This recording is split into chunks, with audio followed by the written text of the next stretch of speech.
meninada, tudo bem com você? Mais uma videoaula, mais uma videoaula. Olha que nós estamos estudando a formação dos estados absolutistas. Dos estados absolutistas, é importante que você lembre. Na videoaula passada nós trabalhamos e mostramos para vocês o caos instalado.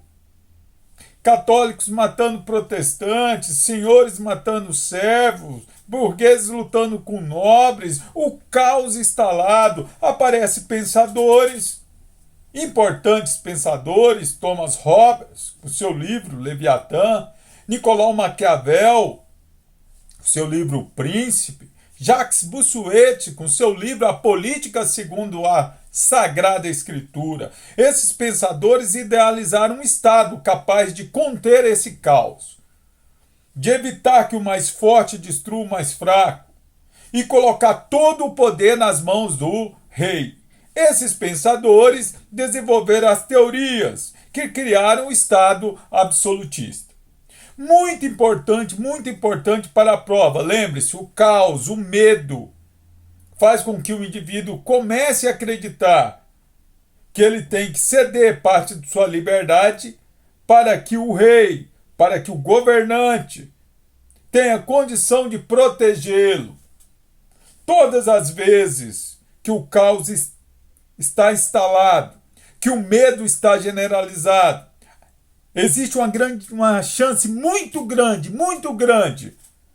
de aparecer governantes autoritários que vão pregar a paz, vão pregar a ordem, mas para isso o indivíduo tem que ceder parte de sua liberdade e segui-lo de forma submissa. É uma teoria importante que já entrou em prática em vários momentos da história. E estamos vendo a formação das monarquias nacionais absolutistas.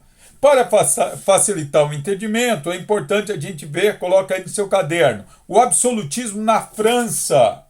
O absolutismo na França. O rei, Luís XIV. Esse era o chamado de Rei Sol, Luís XIV. Aí você coloca assim, entre aspas, para ficar legal, o Estado sou eu. O Estado sou eu. Na outra linha, só um rei, uma lei e uma fé. Só um rei, uma lei e uma fé. No Estado absolutista, o rei se confunde com o Estado. Para ele, um único rei, que cria as leis segundo as próprias vontades, que as pessoas seguem porque possuem fé em Deus, e quem representa Deus na terra, o rei. Luís XIV, o Rei Sol, tudo gira ao seu redor. É importante que você tenha isso no seu caderno e coloca assim, o absolutismo no plano político, abre uma chave aí de 3 linhas, o absolutismo no plano político é caracterizado pela centralização do poder político, de forma absoluta nas mãos do rei. De forma absoluta nas mãos do rei. Isso no plano político. Você tem que ter isso na sua cabeça. Você tem que lembrar na hora da prova. Por uma linha na outra. No plano jurídico. Abre uma chave aí de 3 linhas. A lei era criada segundo a vontade do rei. A lei era criada segundo a vontade do rei. E deveria ocorrer uma obediência sem qualquer questionamento. Então, no absolutismo, a lei representa a vontade do monarca, a vontade do rei. Ele que vai estabelecer o que é certo e o que é errado, o que deve e o que não deve ser feito, segundo a sua vontade. O absolutismo no plano social, abre uma chave de 3 linhas. No plano social, o absolutismo caracterizado pela presença de uma sociedade de privilégios, caracterizado pela presença de uma sociedade de privilégios, que é legitimada no nascimento, possuindo características hereditárias.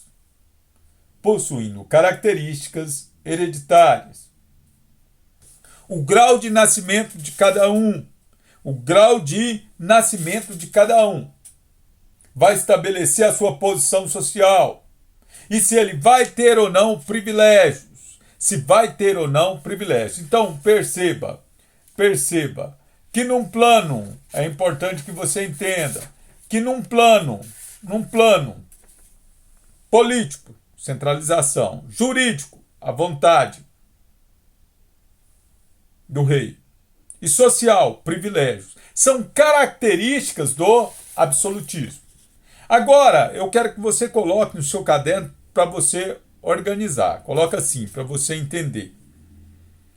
A reação ao absolutismo na Inglaterra.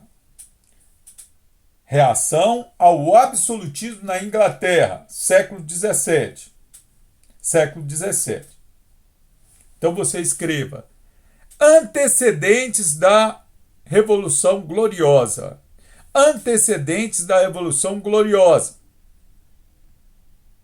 Na outra linha, coloca assim: o absolutismo inglês. Então, a Inglaterra também possuiu o absolutismo. E no século XVII vão romper com essas ideias absolutistas. Então, em termos de antecedente, o absolutismo inglês, coloca aí na outra linha: dinastia Stuart. Vamos ver dois reis. Aí você abre uma chave de 4 linhas, aí você coloca assim: Jaime I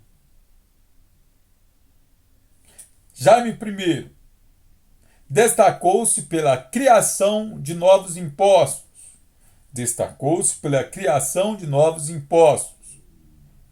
Sufocando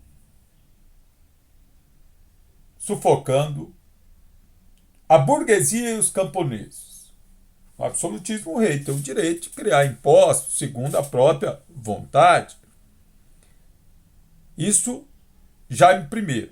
Outro rei que se destaca na dinastia Stuart, Carlos I.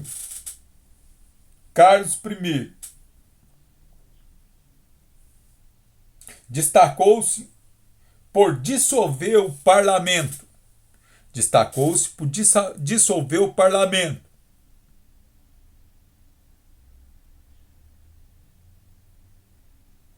Não aceitando a criação da petição dos direitos.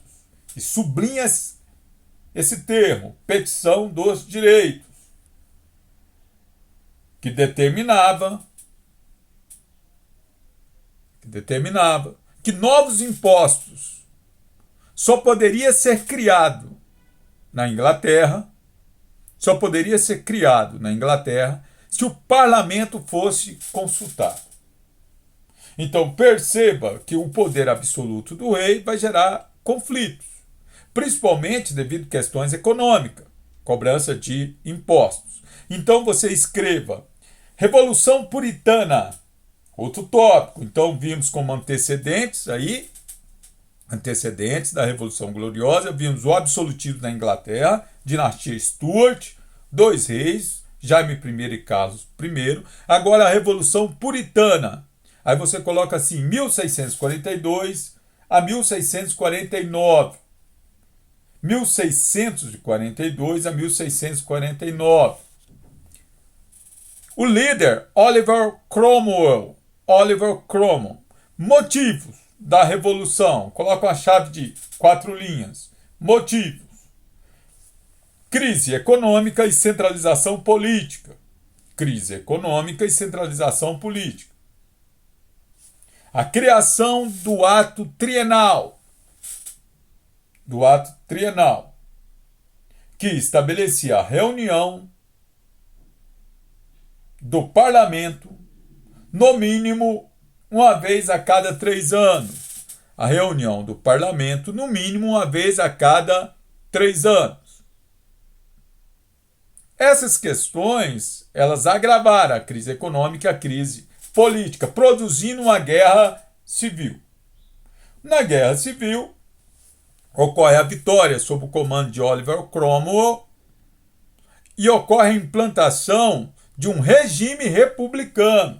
Então, a Revolução Puritana trouxe a implantação de um regime republicano. Carlos I foi condenado à morte.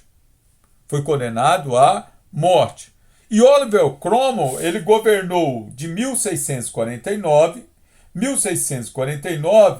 a 1658. Ele foi considerado Lorde Protetor da República. E um dos atos mais importantes dele foi a implantação do ato de navegação. Determinava que todo produto importado só poderia chegar à Inglaterra em navios ingleses. Com a morte de Oliver Cromwell, seus filhos não conseguiram manter o regime republicano. Ocorre um retorno à monarquia, uma tentativa de instalar de novo o absolutismo. Assume Carlos II, que era rei católico. Posteriormente, assumiu Jaime II, que também era católico. Lembre-se que quando o rei era católico, ele perseguia os protestantes. A burguesia acaba reagindo, não aceitando nem o absolutismo e nem o rei católico, explodindo aquilo que passa para a história como sendo a Revolução Gloriosa do século XVII, mais precisamente 1688-1689. E a Revolução Gloriosa, o trono foi entregue a Guilherme de Orange, casado com Maria, que era protestante e da dinastia de Stuart. Então o trono foi entregue a um governante protestante. Porém, Guilherme teve que assinar a Declaração de Direitos, Bill of Rights, Declaração de Direito, que criava uma monarquia parlamentar constitucional na Inglaterra, onde o rei reina, mas não governa. Então, consequentemente, a Inglaterra se livra do absolutismo, continua tendo rei, mas cria uma monarquia parlamentar, onde o rei reina, mas não governa. Então, entenda que a Revolução Gloriosa, ela acaba com o absolutismo de vez na Inglaterra, criando uma monarquia parlamentar. A Revolução Puritana, que é anterior, implanta uma república na Inglaterra, só que não consegue fazer com que ela se sustente. A Inglaterra volta a ser uma monarquia, mas não será uma monarquia absolutista, e sim uma monarquia parlamentar. Vimos o absolutismo na França, a centralização do poder político na França, e vimos o absolutismo também na Inglaterra e a própria decadência do absolutismo na Inglaterra. Importantíssimo. Na próxima videoaula, nós vamos ver as ideias iluministas, seus principais pensadores.